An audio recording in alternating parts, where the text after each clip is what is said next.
আসসালামু আলাইকুম, সবাইকে স্বাগত জানাচ্ছি। আজকে আমরা আলোচনা করব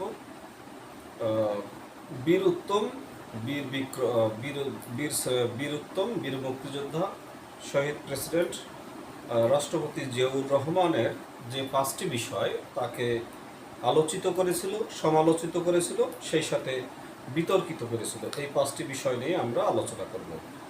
বাংলাদেশের সাবেক রাষ্ট্রপতি এবং মুক্তিযুদ্ধের অন্যতম সেক্টর কমান্ডার জিয়াউর রহমান হত্যাকাণ্ডের প্রায় 40 বছর বা 40 বছর, প্রায় 44-45 বছর হচ্ছে। 1981 সালের 30 মে চট্টগ্রামে এক সামরিক অভ্যুত্থানে তাকে হত্যা করা হয়। 1975 সালের 15ই আগস্ট বাংলাদেশের প্রতিষ্ঠাতা রাষ্ট্রপতি বা প্রথম রাষ্ট্রপতি শেখ মুজিবকে হত্যার পর বাংলাদেশের তৎকালীন রাজনীতি ও সেনাবাহিনীতে নানা রকম অঘটন ও চরম বিশৃঙ্খলার মধ্যে ক্ষমতার কেন্দ্রে আসেন জিয়াউর রহমান। ক্ষমতায় থাকাকালীন জিয়াউর রহমানের প্রতিষ্ঠিত বাংলাদেশ জাতীয়তাবাদী দল বা বিএনপি বাংলাদেশের অন্যতম বৃহৎ রাজনৈতিক শক্তিতে পরিণত হয়। জেনারেল জিয়াউর রহমানের শাসনকালে বাংলাদেশের রাজনীতি, বাংলাদেশের অর্থনীতি এবং কূটনীতিতে মৌলিক বাক বদল ঘটেছে। এসব ঘটনা ইতিহাসের দৃষ্টিতে ইতিবাচক, আবার অনেকের দৃষ্টিতে নেতিবাচক। Nothing is without good effects and bad effects. জগতে কিন্তু কোনো কিছুই সুফল কুফল ছাড়া হয় না। তো সেই আলোচনা, সমালোচনা এবং বিতর্কগুলোই আমরা 5টা আলোচনা করব। জেনারেল জিয়া রাষ্ট্র ক্ষমতায় থাকাকালে এমন কিছু পদক্ষেপ গ্রহণ করেছিলেন যেগুলো নিয়ে নানা আলোচনা, সমালোচনা এবং বিতর্ক রয়েছে। পাহাড়ে জিয়াউর রহমানের মৃতদেহের খোঁজ মিলেছিল যেভাবে, শেখ মুজিব হত্যার পর জেনারেল জিয়া যে মন্তব্য করেছিলেন, বন্দিদশা থেকে যেভাবে জেনারেল জিয়া ক্ষমতার কেন্দ্রে এলেন, খালেদা জিয়া রাজনৈতিক যত সফলতা এবং ভোট, এগুলো অনেক কিছু আছে। তো পর্যটকরা মনে করেন, পর্যবেক্ষক যারা পলিটিক্যাল অ্যানালিস্ট, তারা মনে করেন ভারতের সাথে জিয়াউর রহমানের সম্পর্ক খুব একটা খারাপ ছিল না।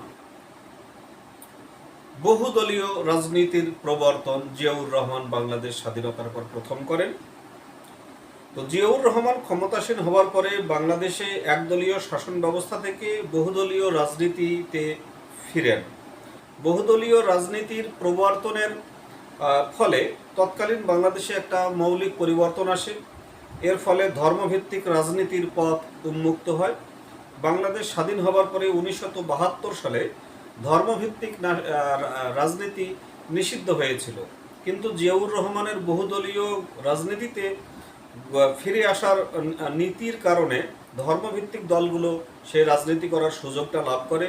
এর ফলে বাংলাদেশের স্বাধীনতা যুদ্ধের বিরোধিতাকারী জামায়াতে ইসলামীও রাজনীতিতে সক্রিয় হওয়ার সুযোগ লাভ করে।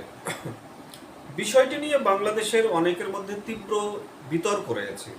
জিয়াউর রহমানের রাজনৈতিক প্রতিপক্ষ মনে করেন এর মাধ্যমে তিনি জামায়াতে ইসলামীকে রাজনীতিতে পুনর্বাসন করেছেন।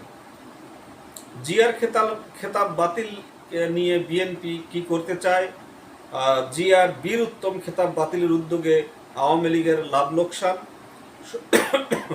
সমঝোতা করে যে পরিস্থিতিতে বাংলাদেশ ছেড়েছিলেন তারেক রহমান, এগুলো নিয়ে আমরা পরে আলোচনা করব। এখন আমরা আলোচনা করব বাংলাদেশি জাতীয়তাবাদ।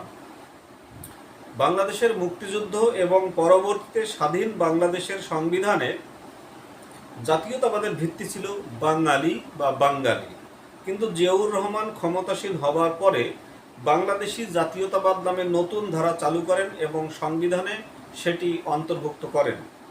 বাংলাদেশের একজন শীর্ষস্থানীয় রাষ্ট্রবিজ্ঞানী এবং বিএনপির সমর্থক হিসেবে পরিচিত ছিলেন প্রয়াত অধ্যাপক এমাজউদ্দিন আহমদ। জিয়াউর রহমান প্রবর্তিত বাংলাদেশি জাতীয়তাবাদের পক্ষে যুক্তি তুলে ধরে অধ্যাপক এমাজউদ্দিন আহমেদ বাংলাপিডিয়ায় লিখেছেন, বাংলাদেশে বহু সংখ্যক বিভিন্ন মতের ও ধর্মের জাতিগোষ্ঠী বাস করে। তাদের সংস্কৃতি, তাদের জীবনযাত্রার মাত্রা এবং ধরন বিভিন্ন। তাই জিয়া মনে করেন যে শুধুমাত্র ভাষা বা সংস্কৃতির ভিত্তিতে নয়, বরং ভূখণ্ডের ভিত্তিতেই জাতীয়তাবাদকে গ্রহণ করা উচিত। তবে জাতীয়তাবাদের এই বিতর্ক বাংলাদেশের স্বাধীনতার 50 বছর বা 54 বছরেও এখনও চলমান। রাজনৈতিক বিশ্লেষক এবং আমেরিকান পাবলিক ইউনিভার্সিটি সিস্টেমের অধ্যাপক সৈয়দ ইফতিকার আহমেদ এ প্রসঙ্গে বলেন, বাঙালি এবং বাংলাদেশি জাতীয়তাবাদের মধ্যে তর্ক বিতর্ক একটি বিভাজিত সমাজ তৈরি করেছে। আর সৈয়দ ইফতিকার আহমেদ একজন মার্কিন যুক্তরাষ্ট্র প্রবাসী শিক্ষক। তিনি বিবিসি বাংলাকে বলেছিলেন, এই বিভাজন থেকে বাংলাদেশ এই স্বাধীনতার 54-55 বছরে এখনো বেরিয়ে আসতে পারেনি। তার মতে বাংলাদেশের রাজনীতি সবচেয়ে বড় ইম্প্যাক্ট বা প্রভাব ফেলেছিল জিয়াউর রহমান প্রবর্তিত বাংলাদেশি জাতীয়তাবাদের ধারণা। এবার আমরা আলোচনা করব জিয়াউর রহমানের পররাষ্ট্রনীতি। পর্যবেক্ষকদের অনেকে মনে করেন জিয়াউর রহমানের শাসনামলে বাংলাদেশের পররাষ্ট্রনীতি ভারত ও সোভিয়েত ইউনিয়ন বলয় থেকে বেরিয়ে আমেরিকা এবং চীনের সঙ্গে সুসম্পর্ক তৈরি হয়। আমেরিকান পাবলিক ইউনিভার্সিটি সিস্টেমসের একজন অধ্যাপক বলেন, জিয়াউর রহমান ভারত বিরোধী ভূমিকায় যাননি। আবার বলছি, জিয়াউর রহমান কিন্তু ভারতের বিপক্ষে ছিলেন না, তবে তিনি চীন, মার্কিন যুক্তরাষ্ট্র এবং সৌদি আরবের সাথে সম্পর্ক গড়ে তোলেন। তিনটি দেশের সরকার বাংলাদেশের স্বাধীনতা যুদ্ধের বিরোধিতা করেছিল। চীন, মার্কিন যুক্তরাষ্ট্র এবং সৌদি আরব বাংলাদেশের মুক্তিযুদ্ধ এবং স্বাধীনতা যুদ্ধের বিরোধিতা করেছিল। এই তিনটি দেশের সঙ্গে প্রেসিডেন্ট জিয়াউর রহমান সুসম্পর্ক তৈরি করেছিলেন। এ প্রসঙ্গে রাষ্ট্রবিজ্ঞানী এমাজউদ্দিন আহমেদ লিখেছেন, জিয়াউর রহমানের সময় মুসলিম বিশ্বের সাথে বাংলাদেশের সম্পর্ক ঘনিষ্ঠ হয়। অধ্যাপক আহমদ লিখেছেন, মুসলিম দেশগুলোর সাথে ইসলামী সংহতির ভিত্তিতে সম্পর্ক জোরদার করার জন্য বাংলাদেশের সংবিধানে একটি অনুচ্ছেদ যোগ করেন জিয়াউর রহমান। দক্ষিণ এশিয়ার দেশগুলোর জোট সার্ক যেটাকে বলি, সেই সার্ক গঠনের ক্ষেত্রে তিনি অগ্রণী ভূমিকা পালন করেছিলেন। এছাড়া জিয়াউর রহমানের শাসনামলে বাংলাদেশে জাতিসংঘ নিরাপত্তা পরিষদে অস্থায়ী সদস্য হিসেবে নির্বাচিত হয়। এবার যে টপিকসটা আমরা আলোচনা করব এটা হচ্ছে যে স্বাধীনতা বিরোধীদের সাথে আপোষ, অর্থাৎ 1971 সালের মহান মুক্তিযুদ্ধ চলাকালে যারা স্বাধীনতা বিরোধী ছিল তাদের সঙ্গে প্রেসিডেন্ট জিয়াউর রহমান আপোষ করেছিলেন।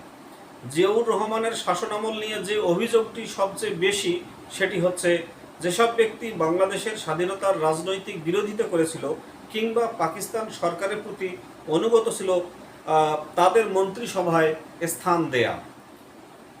এদের মধ্যে অন্যতম হচ্ছেন শাহ আজিজুর রহমান। জিয়াউর রহমানের শাসনামলে শাহ আজিজুর রহমান প্রধানমন্ত্রী এবং জাতীয় সংসদ নেতা নির্বাচিত হন। বাংলাদেশের মুক্তিযুদ্ধের সময় পাকিস্তানের সামরিক সরকার জাতিসংঘে যে প্রতিনিধি দল পাঠিয়েছিল সেটির অন্যতম সদস্য ছিলেন শাহ আজিজুর রহমান। বাংলাদেশের স্বাধীনতা লাভের পর দালাল আইনে গ্রেপ্তার করা হয় শাহ আজিজুর রহমানকে। পরবর্তীতে শেখ মুজিবুর রহমান সাধারণ ক্ষমা ঘোষণা করলে 1973 সালে মুক্তি লাভ করেন শাহ আজিজুর রহমান। পর্যবেক্ষকদের অনেকেই মনে করেন স্বাধীনতা বিরোধীদের মন্ত্রিসভায় অন্তর্ভুক্ত করে জিয়াউর রহমান বাংলাদেশের রাজনীতির দীর্ঘস্থায়ী ক্ষতি করেছেন। তবে অনেকের ধারণা জিয়াউর রহমান সবাইকে অন্তর্ভুক্ত করে রাজনীতি ও সরকার পরিচালনা করতে চেয়েছিলেন। এক্ষেত্রে অধ্যাপক সৈয়দ ইফতিকার বলেন, এটা ছিল জিয়াউর রহমানের কৌশলগত রাজনীতি। স্বাধীনতা বিরোধীদের অন্তর্ভুক্ত করা তার যতটা না আদর্শ ছিল তার চেয়ে বেশি ছিল রাজনৈতিক কৌশল। এবার আলোচনা করছি জিয়াউর রহমানের 19 দফা কর্মসূচি। জিয়াউর রহমানের শাসনামলের একটি উল্লেখযোগ্য দিক ছিল 19 দফা কর্মসূচি। এই কর্মসূচির মধ্যে অর্থনৈতিক, রাজনৈতিক এবং সামাজিক বিভিন্ন দিক অন্তর্ভুক্ত ছিল। জিয়াউর রহমানের সমর্থকদের মধ্যে এই কর্মসূচি ছিল উন্নয়নমুখী রাজনীতির অংশ। অধ্যাপক এমাজউদ্দিন আহমেদের বর্ণনা মতে 19 দফা কর্মসূচির লক্ষ্য ছিল কৃষি উৎপাদন, জনসংখ্যা বিকাশ নিয়ন্ত্রণ, খাদ্যে স্বয়ংসম্পূর্ণতা অর্জন, প্রশাসনের বিকেন্দ্রীকরণ, ব্যক্তিখাতে শিল্প প্রতিষ্ঠানের বিকাশ। এই কর্মসূচির মধ্যে একটি আলোচিত বিষয় ছিল খাল খনন কর্মসূচি এবং গ্রাম সরকার ব্যবস্থা চালু করা। অধ্যাপক সৈয়দ ইফতিকার আহমেদ বলেন, তৎকালীন প্রেক্ষাপটে জিয়াউর রহমানের এসব কর্মসূচি গ্রামীণ রাজনীতিতে সাড়া ফেলেছিল। তবে জিয়াউর রহমানের প্রবর্তিত গ্রাম সরকার পদ্ধতি মৌলিক কোনো পরিবর্তন আনতে পারেনি। বাংলাপিডিয়ায় অধ্যাপক এমাজউদ্দিন আহমেদ লিখেছেন, গ্রাম সরকার পদ্ধতি জিয়াউর রহমানের জন্য একটি সস্তা রাজনৈতিক ধারাতে পরিণত হয়েছিল। তো জগতের কোনো কিছুই সুফল কুফল ছাড়া নয়।